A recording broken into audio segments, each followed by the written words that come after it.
সাংবাদিক বিপুল বৰ্মনে আৰু ইতিমধ্যে যেহেতু অহা বিধানসভা নিৰ্বাচনৰ কাৰণে দিন একেবাৰে চমু চাপি আহিছে জানুৱাৰী শেষৰ ফালে বা ফেব্ৰুৱাৰীত নটিফিকেশ্যন দি মাৰ্চৰ সময়ত আপোনাৰ যি মনোনয়ন প্ৰক্ৰিয়া চলিব আৰু এপ্ৰিলত নিৰ্বাচনী প্ৰচাৰ হ'লে মে'ত আপোনাৰ শপত গ্ৰহণ কৰিব লাগিলে নিৰ্বাচন হ'ব ভোট গণনা হ'ব গতিকে সময় মাত্ৰ কম আপুনি জানুৱাৰীতে এন বুলি ধৰক গতিকে 5 বছৰীয়া যি শাসন এই শাসনৰ আৰু অন্ত পৰিবলৈ মাত্ৰ আৰু 6 মাহ সময় বাকী আছে আমি ইয়াত লিখিছোঁ যে কংগ্ৰেছৰ কোন বিধায়কৰ কৰ্তন হ'ব টিকট এইটো অত্যন্ত গুৰুত্বপূৰ্ণ কথা যি সময়ত আমি ভাৰতীয় জনতা পাৰ্টিৰ 22 জনকৈ বিধায়কৰ টিকট কৰ্তন হ'ব মুখ্যমন্ত্ৰীয়ে কৈছিল এই কথা বতৰাবিলাক আমি দেখুৱাই আছিলোঁ আৰু আমাৰ দৰ্শকক আমি জনাইছিলোঁ সেই সময়তে আজিৰ পৰা 3 দিন আগতে যেতিয়া ৰাহুল গান্ধী মল্লিকাৰ্জুন খাৰ্গে অসমলৈ আহিছিলে বৰঝাৰ বিমানবন্দৰৰ কিৰণশ্ৰী হোটেলত মিটিং কৰিছিলে তাৰ পিছত ছয়গাঁৱলৈ গৈছিলে বামুণীগাঁৱত তেওঁলোকে সভা কৰিছিলে গতিকে সেই সময়তে অসম প্ৰদেশ কংগ্ৰেছ কমিটিক কেইটামান গুৰুত্বপূৰ্ণ কথা কৈছিলে আৰু সেইকাৰণে আমি আটাইকেইটা সমষ্টি যিকেইটা সমষ্টিত টিকট কৰ্তন হোৱাৰ যথেষ্ট সম্ভাৱনা আছে বৰ্তমানৰ বিধায়কৰ সেইকেইটা সমষ্টিৰ কথা আমি আপোনালোকক জনাম কাৰণ কোনকেইটা সমষ্টিৰ কথা কৈছে সিজন গ্ৰামত কোনে টিকট পাব বীৰ সিং জোৰা সমষ্টিত মন্দিয়াত কাৰ কপাল ফুলিব সমৰিয়াত কোনে টিকট পাব ছয়গাঁও বকো সমষ্টিটো ST ৰিজাৰ্ভ হৈ গ'ল গতিকে এই কংগ্ৰেছৰ অধীনত থকা যিকেইটা সমষ্টি গতিকে আপোনালোকে শেষলৈকে চাই থাকিব আমি সুন্দৰকৈ আপোনালোক গোটেইখিনি কথা জনাই থাকিম কাৰণ কিয় বিগত যি বিধানসভা নিৰ্বাচন আছিলে এই নিৰ্বাচনত 2021 চনৰ বিধানসভা নিৰ্বাচনত তাত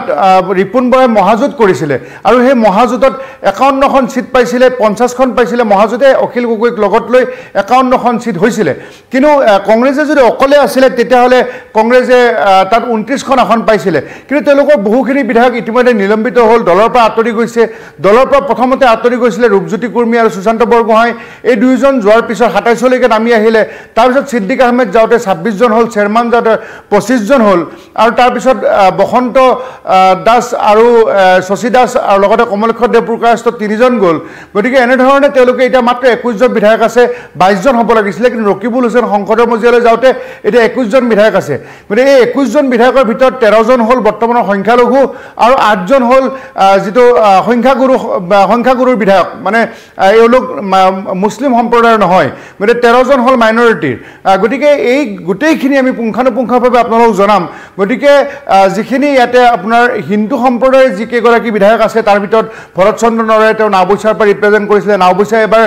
SCৰ বাবে সংৰক্ষণ হোৱাৰ কাৰণে আৰু তেখেতে ইতিমধ্যে নেখেলোঁ বুলি অৱসৰ গ্ৰহণ কৰিছে নিউজ 18ক তেখেতৰ সহধৰ্মিনী ৰাণী নৰয়ে জনাইছে ঠিক তেনেকৈ দেৱব্ৰত শইকীয়াৰ সমষ্টিটোত বহুখিনি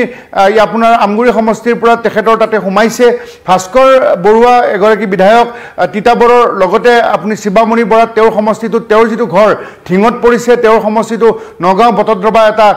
নতুন সমষ্টিৰ নামাকৰণ হৈছে আপোনাৰ নন্দিতা দাসৰ সমষ্টিটো বকো ছয়গাঁও এতিয়া ST ৰিজাৰ্ভ হৈ গ'ল গতিকে তেখেতে কোন সমষ্টিত টিকট পাব ক'ত খেলিবলৈ তেখেতৰ মন আছে বা তেনেকৈ যদি আমি চাওঁ তেতিয়া দিগন্ত বৰ্মনৰ বৰক্ষেত্ৰী সমষ্টি গতিকে প্ৰদীপ চৰকাৰৰ অভয়াপুৰী সমষ্টিটো আগতে দক্ষিণ অভয়াপুৰীটো SC ৰিজাৰ্ভ আছিলে এতিয়া অপেন কৰি দিলে গতিকে এইখিনি কথা আমি আপোনালোকক জনালোঁ বাকী 13 গৰাকী ইয়াতে আপোনাৰ তাতে আমি ভৰত চন্দ্ৰ নৰহৰ কথা ক'লোঁ বা তেনেকৈ আপোনাৰ দেৱব্ৰত শইকীয়াৰ কথা ক'লোঁ ভাস্কৰ বৰুৱা কৈ শিৱামণি বৰা দিগন্ত দুৰ্নৈত যাদৱ স্বৰ্গীয়াৰো আছে SC ৰিজাৰ্ভত আৰু নন্দিতা দাস আৰু প্ৰদীপ চৰকাৰ এইখিনি হৈ গ'ল 8 জন আৰু বাকী 13 জন আছে 13 জনৰ ভিতৰত জাকিৰ হুছেইন চিকদাৰৰ যিটো সমষ্টি আছিলে সৰুক্ষেত্ৰী সেই সৰুক্ষেত্ৰী বিলুপ্তি হৈছে এতিয়া পাকা বেতবাৰী বুলি ওচৰৰ এটা সমষ্টি আছে তেখেতেও বিচাৰিছে আৰু যিটো বৰপেটা SC হৈ গ'ল তাৰ যিগৰাকী বিধায়ক আব্দুৰ ৰহিম আহমেদ তেওঁ পাকা বেতবাৰীত টিকট বিচাৰিছে এতিয়া দলে কোনজনক পাকা বেতবাৰীত দিব বা কাক কলৈকে লৈ যাব কাৰণ আপোনাৰ যিটো বৰপেটাৰ বিধায়কগৰাকীও বিচাৰিছে সৰুক্ষেত্ৰী বিধায়কজনো বিচাৰিছে এতিয়া যিখিনি ৰাহুল গান্ধী শেহতীয়াকৈ কৈ গৈছিলে অসম প্ৰদেশ কংগ্ৰেছ কমিটিৰ নেতৃত্বক যে যিসকলৰ বিজেপিৰ লগত বা হিমন্ত বিশ্ব শৰ্মাৰ লগত অতি গোপন ৰিলেশ্যন আছে ক্ল'জ ৰিলেশ্যন আছে তেওঁলোকক টিকট কাটিব লাগে আৰু গৌৰৱ গগৈ এটা কথা কৈছিলে যে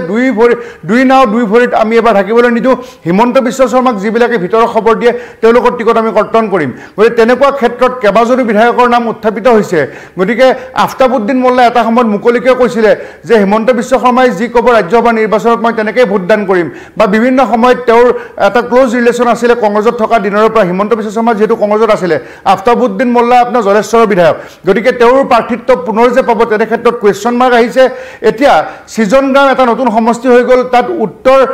অভয়াপুৰী সমষ্টিৰ যিগৰাকী বিধায়ক আব্দুল বাটেল বাটেন খাণ্ডেকাৰৰ টিকট প্ৰায় নিশ্চিত হৈ আছে সৃজন গ্ৰামত কাৰণ কিয় সৃজন গ্ৰামত এতিয়া তেখেতে যেহেতু এগৰাকী বিধায়ক তেখেতে অৱসৰপ্ৰাপ্ত এগৰাকী বিষয়া আৰু তাত এগৰাকী প্ৰাক্তন বিধায়ক আছিলে আব্দুল হাই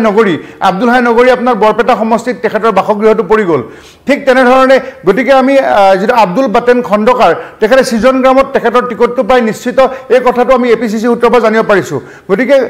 গোলগঞ্জৰ যিগৰাকী বিধায়ক আছিলে আব্দুল সুবহান আলী সৰকাৰ তেওঁ ঘৰটো গোলগঞ্জত পৰিছে তেওঁ গতিকে গোলগঞ্জৰ পৰা টিকট পোৱাটো গোলগঞ্জত তেওঁ এমএলএ হৈ আছে তেওঁ গৌৰীপুৰত তেওঁৰ ঘৰটো পৰিছে গৌৰীপুৰৰ বিধায়ক হোৱাটো মানে তেওঁ প্ৰাৰ্থিত্ব পোৱাটো প্ৰায় নিশ্চিত গতিকে ঠিক তেনেধৰণে দক্ষিণ হালমাৰা সমষ্টিটো বিলুপ্তি ঘটিছে বীৰসিং জৰুৱা সমষ্টি হৈছে কিন্তু এটা ৱাজিদ আলী চৌধুৰী এক্সপিৰিয়েন্স ইয়াৰ মাজতে আমি এটা কথা খবৰ পাইছিলোঁ যে যিটো পুৰণি 85 91 96 যিসকল বিধায়ক আছে তেওঁলোকে এবাৰ টিকট নাপায় এবাৰ একেবাৰে 2001 পিছৰখিনি মানে যুৱচামক লৈ এবাৰ কংগ্ৰেছে তেওঁলোকে টিকট দিব বিচাৰিছে যদি তেনেকুৱা হয় তেতিয়াহ'লে ৱাজিদ আলী চৌধুৰীৰ ক্ষেত্ৰতো চিন্তনীয় বিষয় হ'ব কাৰণ যদি 2001 পিছত চাই তেতিয়া 2001 আগৰখিনি হ'লে ভৰত চন্দ্ৰ নৰহ বা মিজবাউল ইছলাম লস্কৰ বা আপোনাৰ আফতাবুদ্দিন মোল্লা বা আপোনাৰ যেনেকৈ ৱাজিদ আলী চৰকাৰ গতিকে এই কেইজনমান বিধায়ক মাত্ৰ পুৰণি তেওঁলোকে 85 91 এনেধৰণে এমএলএ হৈছিলে কিন্তু বাকী 2001 পিছৰখিনি বা বহুখিনি নতুন এমএলএ গতিকে আমি কথা পাতি আছিলোঁ যে টিকট কোনে কেনেকৈ পাব গতিকে আমি যেটো বীৰসিং জৰুৱা নতুন সমষ্টি হৈছে আগত দক্ষিণ হালমাৰা সমষ্টি আছিলে সেইটো গ'ল চেয়াৰমান নিলম্বিত হৈ আছে চেয়াৰমানৰ বাগবৰ সমষ্টি বুলি কোনো নামেই নাই এতিয়া নতুন সমষ্টিটোৰ নাম হ'ল মন্দিয়া ইয়াত কংগ্ৰেছৰ ফালৰ পৰা আব্দুল খালেকো এই সমষ্টিটোৰ দাবীদাৰ আনহাতে এআইডিএফৰ ফালৰ পৰা হাফিজ ৰফিকুল ইছলাম গতিকে তাত চেয়াৰমান আলীয়ে যদি ৰাইজৰ দলৰ পৰা খেলে তেনেহ'লে তাত ত্ৰিকোণীয়া প্ৰতিদ্বন্দ্বিতা হ'ব কিন্তু কংগ্ৰেছৰ টিকটৰ ক্ষেত্ৰত দুখোজ আগুৱাই আছে প্ৰাক্তন সাংসদ প্ৰাক্তন বিধায়ক আব্দুল খালেক গতিকে মন্দিয়া সমষ্টিৰ কথাটো আমি ক'লোঁ ঠিক তেনেকৈ বকো ছয়গাঁও সমষ্টি এছ টি ৰিজাৰ্ভ গতিকে ৰেকিবুদ্দিন আহমেদৰ ছয়গাঁও সমষ্টি আছিলে ছয়গাঁও সমষ্টিটো যিহেতু বকো নাম দি বকো ছয়গাঁও নাম দি এছ টি ৰিজাৰ্ভ কৰি দিলে গতিকে হাইকমাণ্ডে ৰেকিবৰ ক্ষেত্ৰত সিদ্ধান্ত ল'ব নন্দিতাৰ ক্ষেত্ৰত সিদ্ধান্ত ল'ব কাৰণ নন্দিতাই যিহেতু এছ টি ৰিজাৰ্ভ হৈ গ'ল বকো ছয়গাঁওটো গতিকে তেখেত যিহেতু এছ চি সম্প্ৰদায় তেখেতক হয়তো একমডেট কৰিব পাৰে হাজোৰ ক্ষেত্ৰত আৰু যদি তেখেতক নকৰে এনেকুৱা আমি শুনি আছোঁ যে ভৱেশ দাস তেখেতৰ স্বামী তেখেতৰ টিকট পাব পাৰে হাজো সমষ্টিৰ পৰা বা ৰেকিবুদ্দিন আহমেদে চমৰীয়াত বিচাৰিছে কিন্তু গতিকে তেওঁলোকৰ এপিচিচিৰ ফালৰ পৰা তেওঁলোকে কাক কেনেকৈ ক'ত টিকট দিব সিদ্ধান্ত ল'ব কিন্তু বহুখিনি বিধায়কে এইবাৰ টিকট পোৱাৰ ক্ষেত্ৰত তেওঁলোকৰ টিকট কৰ্তন হ'ব নতুন বিধায়কে এইবাৰ নতুন যিটো বিধায়কৰ ক্ষেত্ৰত প্ৰাৰ্থিত্ব পাব ঠিক তেনেধৰণে অৱশ্যে আপুনি যদি চায় তেতিয়াহ'লে এই নুৰুল হুদাৰ সমষ্টিৰ ৰূপহীঘাটত বেছি লৰচৰ হোৱা নাই বা ডক্টৰ আসিফ নজৰৰ সমষ্টি লাহৰীঘাটত বিশেষ এটা লৰচৰ হোৱা নাই কিন্তু যিবিলাক আপোনাৰ সমষ্টি আপোনাৰ বিজেপি দখলতো আছে তেনেকুৱা বহু সমষ্টি বিলুপ্তি হৈছে অসম গণ পৰিষদৰ দখলত থকা ৰমেন্দ্ৰ নাৰায়ণ কলিতাৰ পশ্চিম গুৱাহাটী বুলি কোনো সমষ্টি নাই পলাগ আপোনাৰ যিটো আপোনাৰ প্ৰদীপ হাজৰিকাই ৰিপ্ৰেজেণ্ট কৰি থকা আমগুৰি বুলি কোনো সমষ্টি নাই চন্দ্ৰমোহন পাটোৱাৰীয়ে ৰিপ্ৰেজেণ্ট কৰি থকা আপোনাৰ ধৰ্মপুৰ সমষ্টি বুলি কোনো সমষ্টি নাই সুমন হৰিপ্ৰিয়াই ৰিপ্ৰেজেণ্ট কৰি থকা হাজো সমষ্টিটোত শুৱালকুছি হাজো নাম দি এতিয়া এছ চিৰ কাৰণে ৰিজাৰ্ভ কৰিলে গতিকে সুমন হৰিপ্ৰিয়াই তাৰ পৰা নিৰ্বাচনত প্ৰতিদ্বন্দ্বিতা কৰিব নোৱাৰিব গতিকে এনেধৰণে এতিয়া দিগন্ত ঘাটোৱালে ৰিপ্ৰেজেণ্ট কৰি থকা বিহালী সমষ্টিটো এতিয়া এছ চিৰ কাৰণে ৰিজাৰ্ভ হৈ গ'ল গতিকে তাত আপোনাৰ দিগন্ত ঘাটোৱালে হওক বা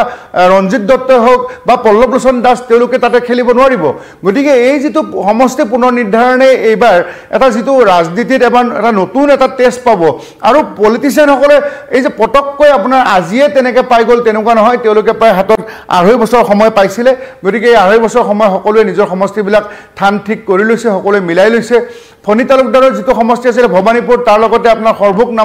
মানস নাম লগাই দিছে গতিকে আৰু বহুখিনি সমষ্টি আপোনাৰ জেনেৰেলৰ পৰা এছ চি সমষ্টি বৃদ্ধি হৈছে আৰু বৰাক উপত্যকাত তাত 15টা সমষ্টি আছিল তাত 13টা সমষ্টি কৰি দিয়া হৈছে তাতো যথেষ্ট খেলি মেলি সৃষ্টি হৈছে তাৰ আপোনাৰ সিদ্দিক আহমেদৰ দক্ষিণ কৰিমগঞ্জত সিদ্দিক আহমেদেতো নিলম্বিত হৈ আছে তেওঁ অসম গণ পৰিষদত যোগদান কৰিব বুলি আমি খবৰ পাইছোঁ আৰু তাত কমলক্ষ নিলম্বিত কংগ্ৰেছৰ বিধায়ক তেওঁ এতিয়া কাটিগড়া সমষ্টিত তেওঁক দলে প্ৰক্ষেপ কৰিব বিচাৰিছে কাৰণ কিয় এই যিটো সমষ্টি আছে যে উত্তৰ কৰিমগঞ্জ তাত মিছন ৰঞ্জন দাসকে বা সুব্ৰত ভট্টাচাৰ্যক তাৰ পৰা বিজেপিয়ে টিকট দিবলৈ বিচাৰে গতিকে আমি আপোনাৰ বিজয় মালাকাৰে ৰিপ্ৰেজেণ্ট কৰি থকা ৰাতাবাৰী হওক বা পাথাৰকান্দি সমষ্টি দক্ষিণ কৰিমগঞ্জ আছে বদৰপুৰ নামৰ সমষ্টি নাইকিয়া কৰি দিলে গতিকে তাতে আপোনাৰ সেই উত্তৰ কৰিমগঞ্জ সমষ্টিটো থাকিলে হাইলাকান্দি সমষ্টিটো আছে কিন্তু তাত আপোনাৰ পুনৰ নিৰ্ধাৰণৰ জৰিয়তে ভোটৰ যিটো বিন্যাস সেইটো সলনি হৈ গৈছে আলগাপুৰ সমষ্টি কাটলিচাৰ সমষ্টি এটা কৰি দিলে দুটা মিলাই বাকীখিনি কিন্তু বাকীবিলাক একে আছে কাটিগড়া আছে বৰখলা আছে ধলাই আছে শিলচৰ আছে আপোনাৰ উদাৰবন সমষ্টি আছে লক্ষীপুৰ সমষ্টি আছে গতিকে 15টা সমষ্টি আছিলে এটা 13টা সমষ্টি কৰি দিলে বাকী আপুনি পাহাৰৰ ক্ষেত্ৰটো হাফলং সমষ্টিটো য'ত নন্দিতা দাস আছে নন্দিতা গাৰোচা সেই হাফলং সমষ্টিটো আছে কিন্তু কাৰ্বি আংলঙৰ এটা সমষ্টি বঢ়াই দিলে বৈঠালাংছু এটা সমষ্টি আছিলে বৈঠালাংছু নামৰ এতিয়া কোনো সমষ্টি নাই তাত দুটা বঢ়াই দিছে আমৰি আৰু ৰংখাং কৰি দিছে বাকী আপুনি পুৰণা তিনিটা আছে হাওৰাঘাট বোকাজান আৰু ডিফু গতিকে এই ধৰণে সমগ্ৰ অসমত 2026 চনত সমষ্টি পুনৰ নিৰ্ধাৰণৰ জৰিয়তে যি নিৰ্বাচন অনুষ্ঠিত হ'ব এই নিৰ্বাচনত আমি শেহতীয়াকৈ ৰাহুল গান্ধী আৰু মল্লিকাৰ্জুন খাৰ্গে অসম ভ্ৰমণলৈ এদিনীয়া ভ্ৰমণসূচীলৈ যেতিয়া আহিছিলে তেতিয়া পোনছাতে দুটা কথা কৈছিলে যে সমষ্টি পুনৰ নিৰ্ধাৰণৰ পিছত সমষ্টিত পাৰদৰ্শিতা বিধায়কসকলৰ চাব তেওঁলোকৰ তেলেংগানাৰ পৰা বা কৰ্ণাটকৰ পৰা তেওঁলোকৰ দুটা গ্ৰুপ আহি কিনে গোটেই সমষ্টিবিলাকত তেওঁলোকে ইতিমধ্যে এটা সিক্ৰেট সাৰ্ভে চলাই আছে আৰু এইবাৰ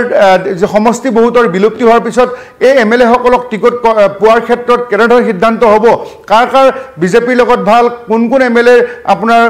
হিমন্ত বিশ্ব শৰ্মাৰ লগত ভাল সেই এমএলএ সকলৰ টিকট কৰ্তন কৰিব গতিকে তেনেকুৱা ক্ষেত্ৰতে আমি কিছুমান নাম যিমানখিনি নাম পাৰোঁ আপোনালোকক এবাৰ আমি ক'লোঁ আকৌ এবাৰ ক'বলৈ বিচাৰিছোঁ যদি আমি অসম বংগ সীমান্তৰ পৰা চাওঁ গোলগঞ্জৰ বিধায়কগৰাকীয়ে তেওঁৰ ঘৰটো গৌৰীপুৰত পৰি যোৱাৰ কাৰণে আব্দুল সুবাহান আলী চৰকাৰক গৌৰীপুৰতে তেখেতৰ টিকট প্ৰায় নিশ্চিত কাৰণ তেখেত ৰকিবুল হুছেইন সাংসদৰ ক্লোজ আৰু লগতে অমৃত বাদশাহ আছে তেওঁক বিলাসীপাৰাত তেওঁক একমোডেট কৰিব পাৰে তেওঁ যদিও এমএলএ নহয় লাষ্ট ইলেকশ্যন আগৰ ইলেকশ্যনত তেখেতে খুব টাফ ফাইট দিছিল 2016ত আৰু এমএলএ হিচাপত যদি আমি চাওঁ যদিও আপোনাৰ প্ৰবীণ এমএলএ তথাপিও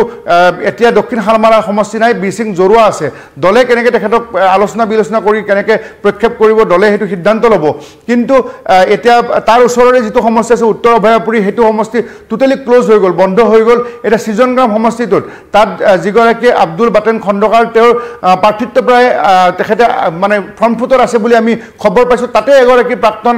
আমচুৱে সভাপতি হওক বা প্ৰাক্তন এমএলএ আছিলে আব্দুল হাই নগৰী তেওঁক বঙাইগাঁৱত যিহেতু তেখেতৰ সমষ্টিত তেখেতৰ পৰিছে গতিকে তেখেতক দলে সিদ্ধান্ত ল'ব কি হিচাপে একমোডেট কৰিব পাৰে নে নাই কিন্তু খণ্ডকাৰৰ ক্ষেত্ৰত আমি কিছু খবৰ পাইছোঁ যে তেখেতৰ এডভান্টেজ আছে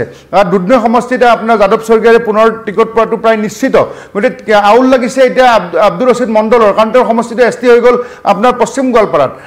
গোৱালপাৰা সমষ্টি এছ টি হৈ যোৱাৰ কাৰণে তেখেতক পৰ্বতজোৰা সমষ্টিটো একমোডেট কৰিব পাৰে নেকি দলে চিন্তা চৰ্চা চলাই আছে বাকী একে ৰচিদ আলমক পূব গোৱালপাৰাত আছে তেখেত এক্সিষ্টিং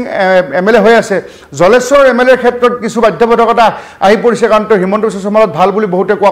কৰে বহুতৰ হাতত ভিডিঅ' অডিঅ' ৰেকৰ্ডিং আছে সেইখন হ'ল আফতাবুদ্দিন মোল্লা মাজতে বিতৰ্কিত মন্তব্য দি তেওঁ জেলতো গৈছিলে গতিকে আপোনাৰ মানকাছাৰত যদিও তেওঁলোকৰ এমএলএ নাই তাতে যিটো গালিব বুলি আপোনাৰ জেহৰুল ইছলামৰ ল'ৰা গালিব ইছলাম তেওঁ ফ্ৰণ্ট ফুটত আছে আৰু লগতে আগৰ মতিউৰ ৰহমান মণ্ডলো তেওঁ টিকট বিচাৰিব গতিকে এই গোটেই যিখিনি নামনি অসমৰ দিগন্ত বৰ্মনতো যেনেকৈ আছে তেনেকৈ আছে অশোক শৰ্মাই নলবাৰী ক্ষেত্ৰত টিকট পোৱাত